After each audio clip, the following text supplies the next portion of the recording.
Assalamualaikum warahmatullahi wabarakatuh.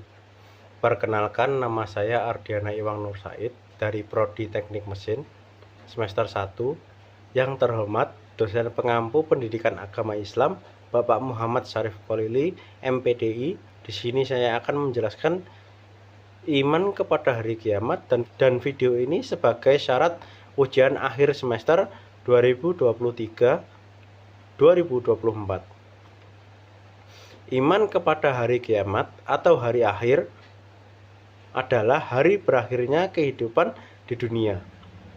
Alasan disebut hari akhir karena tidak ada hari lagi setelah hari kiamat. Dalam Al-Quran banyak disebutkan istilah lain bagi hari akhir yang menunjukkan agungnya hari tersebut. Iman kepada hari akhir merupakan rukun iman yang kelima. Iman kepada hari akhir mengandung arti yakni dengan sepenuh hati bahwa hari itu pasti akan terjadi atas kehendak Allah Subhanahu wa Ta'ala. Untuk menghadapi datangnya hari akhir dibutuhkan keimanan yang kuat. Orang yang tidak meyakini akan adanya hari kiamat termasuk golongan orang-orang yang tidak sempurna imannya. Maka itu, sebagai umat Islam harus percaya dan meyakini bahwa hari akhir itu pasti akan datang. Berikut ini jenis-jenis hari akhir. Para ulama mengelompokkan kiamat menjadi dua macam, yaitu kiamat sugro dan kiamat kubro. Kiamat sugro merupakan kiamat kecil. Kiamat sugro merupakan peristiwa berakhirnya kehidupan sebagian makhluk hidup di dunia ini. Semua makhluk hidup yang bernyawa di dunia ini akan mengalami kematian. Bagi orang yang masih hidup, hal ini menjadi pelajaran yang teramat berharga bahwa pada saatnya semua orang akan mengalami kematian. Selain peristiwa kematian, kiamat sugro juga bisa berupa musibah, bencana alam seperti banjir, gunung meletus, gempa bumi, tanah longsor, kekeringan, gelombang panas, dan lain sebagainya. Kiamat sugro atau kiamat kecil ini perlu diwaspadai karena bisa datang kapan saja, di mana saja. Bahkan mungkin sudah ada di dekat atau di sekitar kita. Sebagai seorang muslim harus selalu mempersiapkan diri menghadapi kematian dengan cara bertakwa kepada Allah, selalu melakukan kewajiban sebagai umat Islam, dan juga senantiasa melakukan perbuatan baik agar bisa mendapat cukup banyak pahala untuk bisa dipertanggungjawabkan kelak di akhirat. Kiamat kubro ada atau kiamat besar, yaitu terjadinya kehancuran yang menimpa seluruh alam semesta. Kehidupan manusia akan diganti dengan alam yang baru, yakni alam akhirat. Kiamat kubro akan terjadi di seluruh dunia tanpa terkecuali. Kiamat kubro memang belum terjadi sehingga tidak seorang pun mengetahui bagaimana peristiwa yang sebenarnya. Allah Subhanahu wa Ta'ala tidak menyebutkan kapan kiamat kubro itu akan terjadi. Allah Subhanahu wa Ta'ala hanya menggambarkan peristiwa kiamat yang dalam beberapa firman-Nya sebagai berikut. Yang pertama, malaikat Israfil akan meniup sangkakala untuk yang pertama kali. Lalu semua makhluk yang mendengarnya akan mati, kecuali yang dikehendaki tetap hidup oleh Allah Subhanahu wa Ta'ala, sebagaimana dijelaskan dalam surat Az-Zumar ayat 68. Langit menjadi terpecah seperti dijelaskan dalam surat Al-Muzammil ayat 18. Yang ketiga, manusia menjadi seperti anai-anai. Anai-anai itu merupakan kayak laron yang berterbangan, dan gunung-gunung seperti buku yang dihambur-hamburkan, sebagaimana tertuang dalam Al-Quran surat Al-Qari'ah ayat 4-5. Yang keempat, terjadinya goncangan yang dahsyat dan bumi mengeluarkan beban yang berat sebagaimana disebutkan dalam surat Az-Zalzalah ayat 1 sampai 2. 4. Terjadinya goncangan yang dahsyat dan bumi mengeluarkan beban yang berat sebagaimana disebutkan dalam surat Az-Zalzalah ayat 1 sampai 2. Kiamat itu sudah dekat dan sudah pasti datangnya. Tidak seorang pun mengetahui kapan hari kiamat itu akan terjadi. Berikut ini tanda-tanda sebelum datangnya kiamat berdasarkan firman Allah Subhanahu wa taala. Yang satu, keluarnya Dajjal. Dajjal merupakan sosok yang akan menjadi fitnah terbesar di akhir zaman. Dajjal akan keluar menjelang terjadinya kiamat dan Dajjal akan memfitnah seluruh umat manusia untuk bergabung menjadi umatnya dan akan menyesatkan manusia ke jalan yang tercela. Dengan keluarnya Dajjal ini menjadi tanda kiamat besar akan tiba dan dimulai pada saat kaum muslimin sedang memiliki kekuatan yang besar dan Dajjal keluar untuk mengalahkan kekuatan kaum muslimin. Banyak hadis yang menjelaskan tentang munculnya Dajjal sebagai dari tanda kiamat besar. Yang kedua, keluarnya Al-Mahdi yang akan menegakkan keadilan. Al-Mahdi merupakan pemimpin muslim yang dipilih oleh Allah untuk menghancurkan segala bentuk kezaliman termasuk memerangi Dajjal dan menegakkan keadilan di muka bumi sebelum datangnya hari kiamat.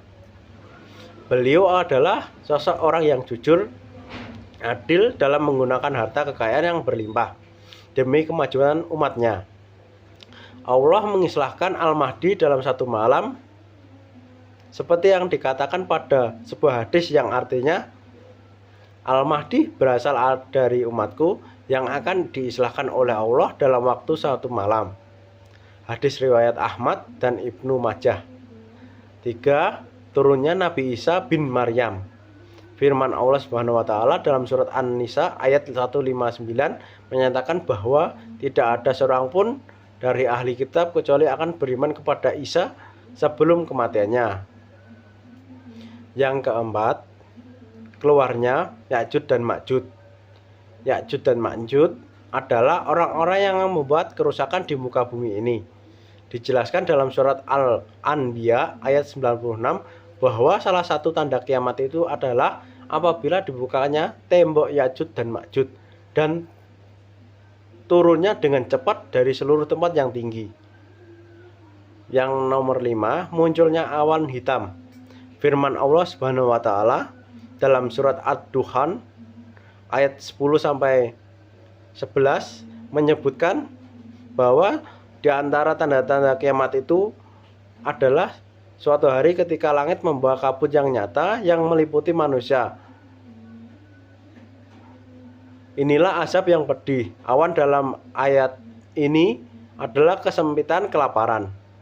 Manusia akan diuji dengan kemarau dan kelaparan serta tidak diturunkannya hujan dan musnahnya pepohonan sehingga 3 tahun berturut-turut. Hal tersebut juga bisa mengakibatkan hewan ternak menjadi mati. 6. Terbitnya matahari dari sebelah barat. Dalam hadis riwayat Al-Bukhari, Muslim dan Abu Daud dijelaskan bahwa tidak akan terjadi kiamat sehingga matahari terbit dari sebelah barat. Maka apabila matahari terbit dari sebelah barat, lalu manusia pun akan beriman seluruhnya.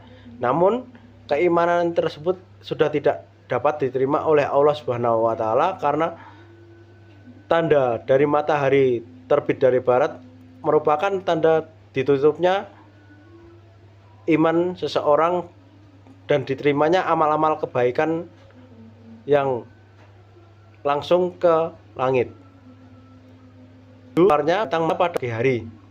Hal ini dijelaskan Allah SWT dalam surat An-Naml ayat 82 yang mengatakan bahwa binatang melata tersebut dapat berbicara dengan lidah yang fasih, sehingga kebanyakan manusia dulu tidak meyakini kepada ayat-ayat Allah bahwa mereka tidak percaya akan datangnya hari kiamat. Binatang melata ini akan memberikan tanda kepada semua manusia yang mana yang kafir dan yang mana yang mukmin. Berikut keadaan manusia ketika dihisab di padang mahsyar. Mahsyar adalah dataran yang sangat luas, tempat berkumpulnya para manusia pertama hingga manusia yang terakhir. Setiap manusia akan dibangkitkan dari kuburnya untuk menghadapi hari kiamat dan dihisab amal perbuatannya selama di dunia. Bagaimana kondisi kita pada hari itu? Keadaan manusia tatkala bertemu dengan Allah Ta'ala di padang mahsyar dalam keadaan tidak beralas kaki, tidak berpakaian, dan belum berkhitan. Meski demikian, akhirnya mereka diberikan pakaian juga. Dan manusia yang pertama kali diberikan pakaian adalah Nabi Ibrahim alaihissalam. Rasulullah SAW bersabda, sesungguhnya orang yang pertama diberikan pakaian pada hari kiamat adalah Nabi Ibrahim. Hadis sahih diriwayatkan oleh Al-Bukhari nomor 4371. Adapun pakaian dikenakan ketika itu adalah pakaian yang dikenakan ketika mati. Abu Sa'id Al-Khudri radhiyallahu anhu mengatakan, aku mendengarkan Rasulullah SAW, mayit akan dibangkitkan dengan pakaian yang dikenakan ketika mati. Diriwayatkan oleh Abu Dawud dan Ibnu Hibban dalam sahihnya.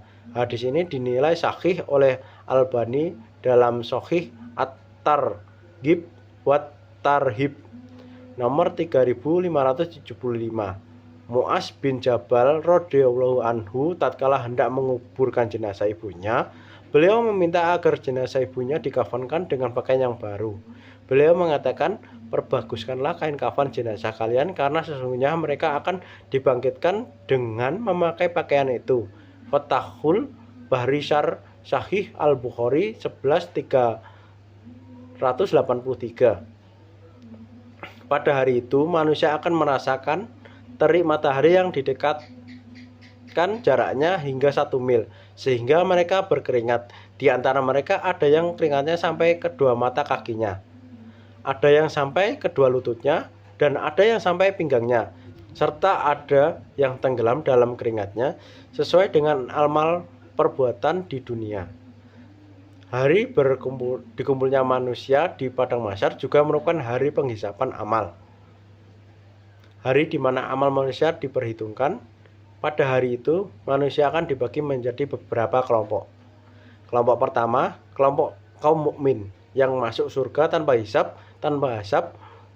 Kelompok ini adalah mereka yang tidak diminta ruqyah dan tidak meramal nasib serta bertakwa kepada Allah. Kelompok kedua yang dihisab dengan mudah, merekalah orang yang diberi catatan amal dari sebelah kanannya. Kepada mereka hanya diperlihatkan catatan amal mereka lalu dimaafkan seperti yang diceritakan pada hadis Bukhari. Sesungguhnya Allah yang akan mendekatkan orang mukmin lalu dia meletakkan tirainya dan menutupinya dari keramaian. Allah berfirman, kamu kenal dosa ini? Kamu kenal dosa ini? Ia menjawab, ya wahai Tuhanku. Sehingga apabila ia telah mengakui dosa-dosanya dan merasakan bahwa dirinya akan binasa, Allah berfirman, aku telah menutupi dosamu di dunia dan aku mengampuninya pada hari ini. Maka ia diberikan catatan amal kebaikan. Sedangkan orang yang kafir dan munafik, maka para saksi akan berkata di hadapan seluruh makhluk, merekalah orang-orang yang mendustakan Tuhan mereka. Ingatlah, sesungguhnya laknat Allah ditimpakan kepada orang-orang yang zalim. Hadis riwayat Bukhari. Yang ketiga, kelompok yang dihisab dengan berat. Manusia dalam kelompok ini merupakan manusia yang amal keburukannya lebih banyak daripada kebaikan. Merekalah orang yang diberikan catatan dari sebelah kirinya. Allah berfirman, adapun orang yang diberikan kepadanya kitabnya dari sebelah kirinya, maka dia berkata, wahai alangkah baiknya kiranya tidak diberikan kepadaku kitabku ini, dan aku tidak akan mengetahui apa hisab terhadap diriku. Wahai kiranya kematian itulah yang menyelesaikan segala sesuatu. Hartaku sesekali tidak memberikan manfaat kepadaku. Telah hilang kekuasaanku dariku. Quran Surat Al-Haq ayat 25-29. Begitulah kondisi manusia di padang mahsyar seperti yang digambarkan oleh hadis Rasulullah SAW. Semoga kita dapat termasuk dalam kelompok yang mulia. Amin amin ya robbal alamin. Terima kasih. Assalamualaikum warahmatullahi wabarakatuh.